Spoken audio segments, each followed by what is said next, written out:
Hello, welcome back to another Saturday video. I decided again to try a reading vlog and see if I would do a little bit better with it than I did the first one, which was for my birthday, which if you want to watch that Hot Mess Express, please feel free, but you don't have to. Instead, today we are going to talk about a ARC reading vlog, and these are all from Macmillian Publishing. They sent them as part of the educator program that they have. All three of these books came out in May, and I have read and finished all of them, so I am going to share with you my thoughts and feelings about them while reading them and give a review at the end of each book.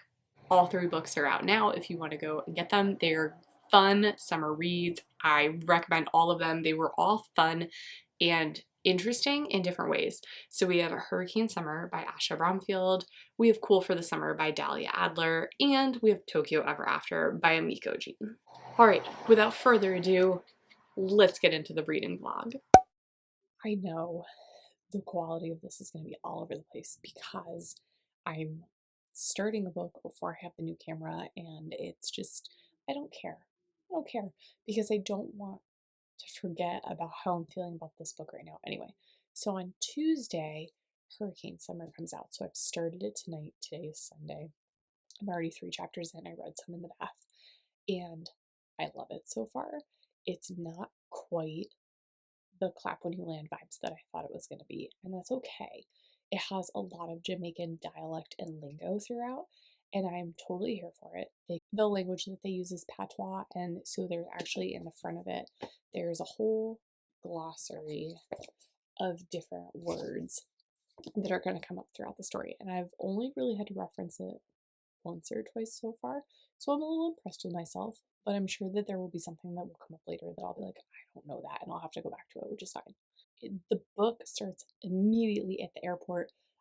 Tilla and her sister Mia are going to Jamaica to go see their father Tyson, and they've just arrived at where the family lives in the countryside, so it's like hours from Kingston, away from more of like a city vibe. It's very, very country. And that's about it. That's all I know so far. So that's my check-in, and I will try to check in when I get a little bit further. Okay, I feel like I've read a little bit more in the book.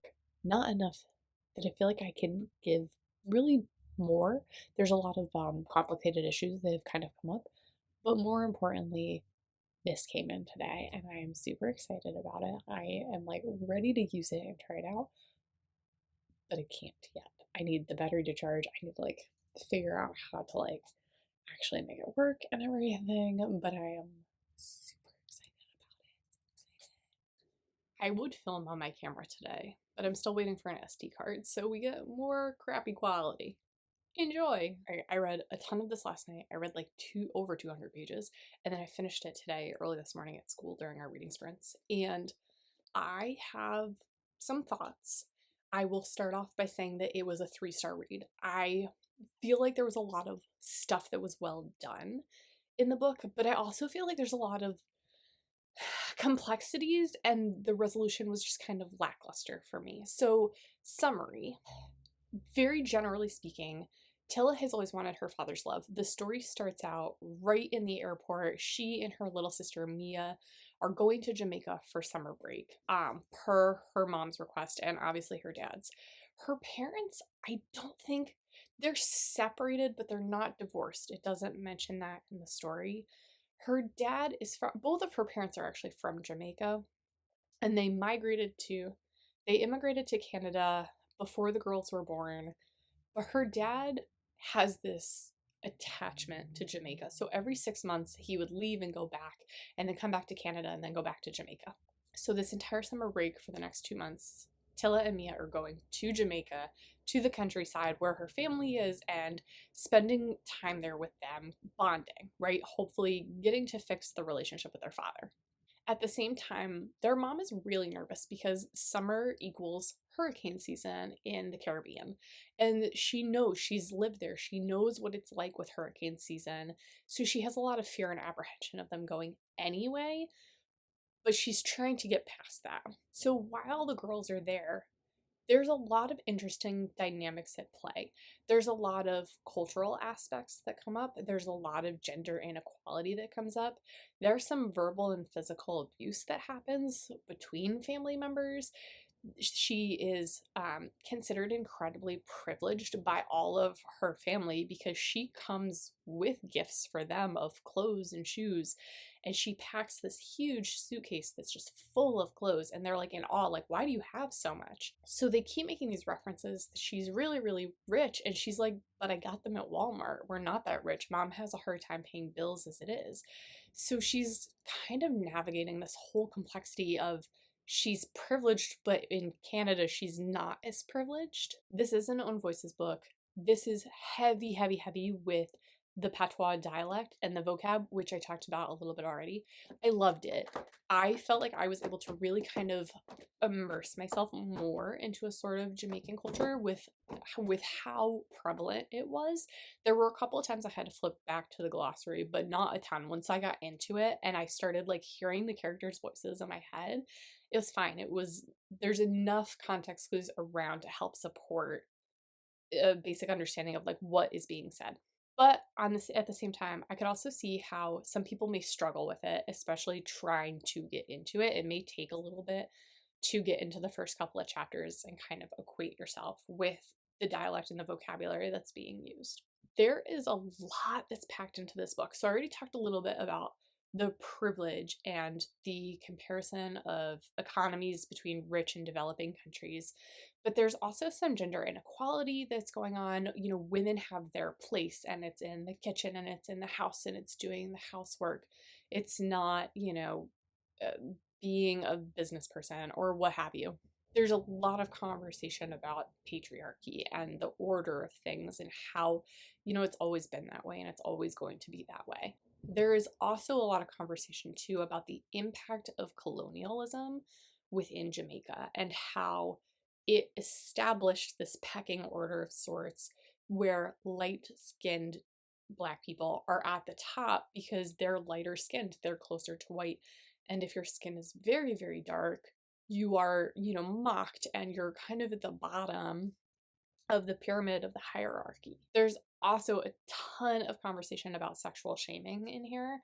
She is often referred to as a slut and a whore because she is walking around with the boys.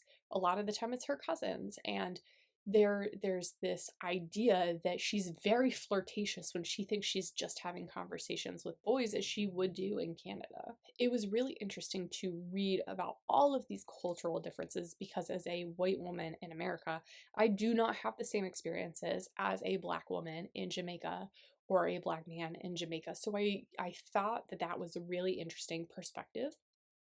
But I did feel like a lot of the time there was almost like this teenage angsty drama going on.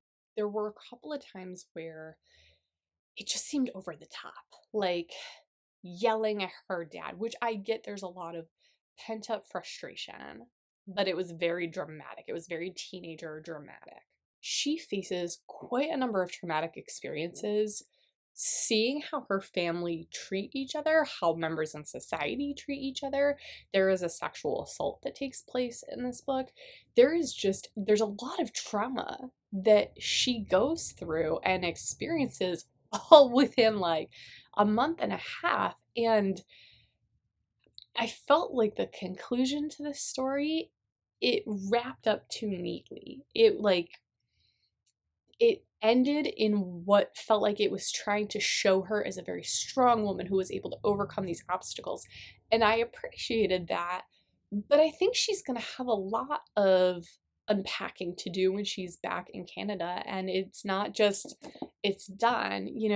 There's some hard shit that she sees while she's in Jamaica. And having to then transfer back to her normal life after what she's seen. The ending just did not feel incredibly conclusive to me.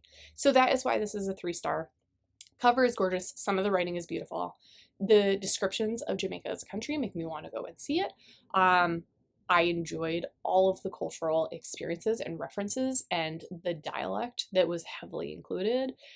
but there were just parts of this. It was an intense, emotional, raw book. And sometimes it just felt like it was a little bit too much.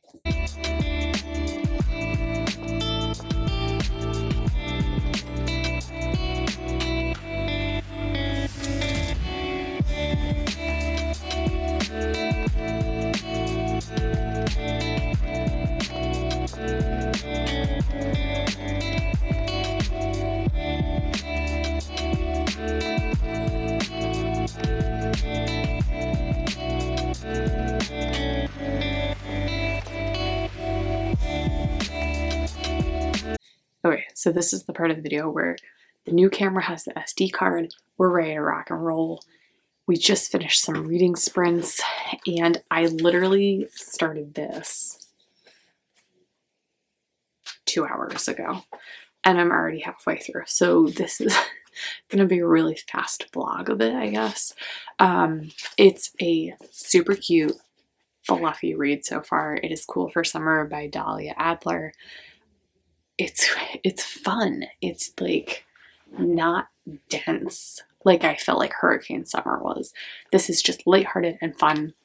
And Larissa spent all summer in North Carolina in the Outer Banks. I'm very familiar with where she was spending her summer, so like it just feels really cool to read about where I used to live, like a close location. But she also is from Westchester. Not that I live in Westchester, but like being New York, I am slightly familiar with the area. And she has been crushing hard on Chase. Chase Harding is his name. She has been crushing hard on him for like 6 years. And he finally starts to talk to her in the hallway the first day of school when in walks Jasmine, who is the daughter of her mom's boss, who she had a summer fling with. And so now she's very confused because Jasmine never mentioned that she was moving to Westchester. So that's kind of like, why are you here? And she's conflicted between these two crushes or things that she's had. At this point, she's gone on a couple of dates with Chase. Things seem to kind of be heating up with them, but it's really cool because it flips back and forth between then and now. And the then was her time in North Carolina, and the now is her time in Westchester. And it's like filling in the puzzle of what happened over the summer. I'm really enjoying it. I will, if I don't finish this, I don't think I'm going to finish it tonight because it's a school night, but I will definitely finish this tomorrow and have a summary update for sure by the end of tomorrow about this book. Finish this. This comes out, it's Thursday, it comes out on Tuesday. It was really, really, really good. I enjoyed it. It was a fun summer read. I loved the characters. I loved the plot. It was like just a teen movie in a book. It was super cute. I don't remember what I've said already so far about this, so I'm gonna kind of backtrack a little bit. Laura has spent North Carolina this summer in North Carolina because her mom's boss has requested that she come down to North Carolina and work. She's his receptionist or secretary. So Laura, her mom's a single mom, so Laura comes down to North Carolina with her, and that's where she meets Jasmine, who is her mom's boss's daughter. And Jasmine just starts taking her to different places. She has her helping with taking pictures throughout the island. They go and they see different places in North Carolina, and this friendship kind of blossoms, and the friendship becomes a little bit more. And Laura has been convinced that she has liked boys her entire life, so she's kind of feeling like, okay, maybe this is just a summer crush, a summer fling, but it's like a one and done kind of thing. And then when she leaves North Carolina to go back to New York, that's it. She's done. Like, they probably will never see each other again, so it doesn't matter. But then, the first day of school, Laura's crush, Chase, who she's been madly in love with for forever, he comes up to her and starts flirting with her. And she's like, I have this new hairstyle, maybe that's it, I don't really know. But it becomes this whole big thing. She is in the middle of conversation with Chase, and all of a sudden Jasmine walks in the front door of their school, and she's like, what the hell is going on here? Jasmine never reached out to her to let her know that she was coming to school here, to move in with her dad because her parents are separated. there's a lot of complicated feelings that come up all of a sudden where she's drooled over this boy Chase for so long, and now he's finally talking and flirting with her. But this girl that she like hooked up with over the summer has just walked in the front door of their school building. It becomes this bisexual love triangle, and Lara is trying to figure out her feelings. She has been so convinced on Chase for so long, this is all she's ever wanted, but she has some serious feelings for Jasmine as well. It was really, really good how it ended. I really enjoyed it. I flew through this whole book. I thought that it did a really exceptional job talking about the questioning and feeling validated and just trying to figure out these feelings that are new and maybe unusual and haven't experienced before. I just thought this was really lovely, really well done. I gave it a 4 out of 5 stars. Now that means because tomorrow starts birthday weekend, birthday readathon, it is time.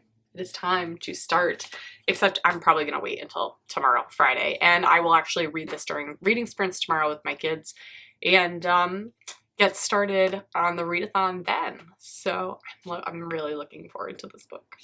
And then once I finish with this, the other arc that I have that's coming out this month is Tokyo Ever After by Emiko Jean.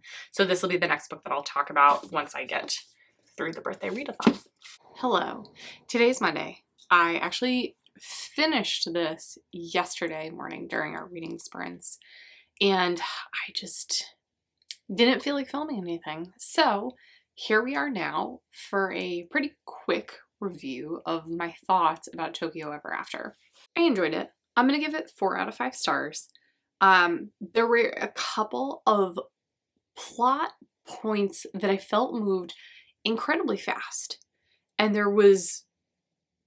you just went from point A to point B and there was like no explanation of getting to that point.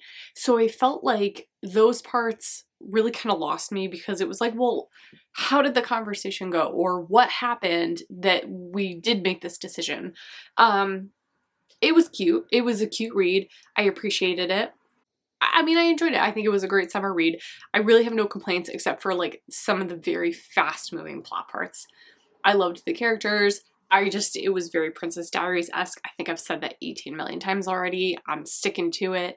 I mean, it was good. It was a really good arc. I really enjoyed it, and I would recommend it, and I'll put it on my shelf for my students. So that's about it. That's all I have to say about it. Okay, I lied. I feel like I should say more about this because I think I did a little bit more detail with the first 2 books, and then, so here's my problem with this one, why I feel like I can't give more, I guess, is because I kind of started to get tapped out. I felt like I really pushed myself to read all these arcs before their publication dates, which was great because I wanted to be able to accurately share a review in time for them to tell other people about them. But with this, by the time I got to this one, it was almost like I had given everything that I could. So there was more trying to force myself to read it. Not that I had to force myself to read it, but I also had a lot of other things going on, and I just needed to take my time a little more with this one. I think that's really the only reason why I don't have as much to say, is because it was harder of the 3 for me to get into because I had been go, and then had to, or couldn't, I didn't have to, I couldn't kind of get into this one until it picked up in certain parts, or if I had, you know, a whole reading sprint time to really devote to it. So still, it was good. I'm still giving it 4 stars. There's nothing wrong with this except for the small plot parts that I felt went too fast. But other than that, it was a very lovely book and I enjoyed it. It was a good summer read. It's me again. You may have noticed that in the review of Tokyo Ever After, I actually did not give a summary or really talk about it.